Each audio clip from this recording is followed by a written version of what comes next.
The monster was finally destroyed, but the monster's corpse created a serious problem. On the third day after the monster died, the Special Forces team suddenly discovered the monster's body was running a fever of 102 degrees Fahrenheit. Everyone immediately tensed up. Was this giant creature about to come back to life? So Genji from the Special Forces team led his men to investigate the scene. They approached the monster's massive corpse. Soon they figured out why the temperature was rising. The body was rotting from the inside. The gases produced couldn't escape in time. This caused the temperature to spike rapidly.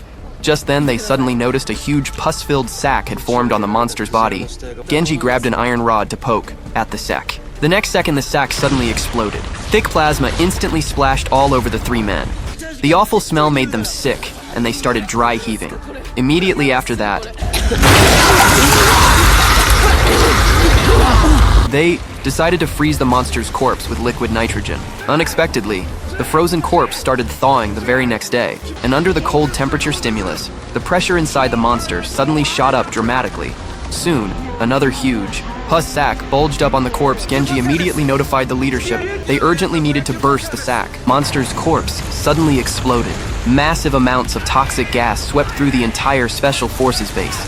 Countless soldiers were knocked unconscious. On the spot afterward, they took really long showers, but the stench on their bodies still wouldn't go away. Having witnessed how terrifying the corpse gas was, the leaders finally got serious. They loaded the dam with explosives, planning to blow open the dam, using the water's force to wash the monster's corpse out to sea.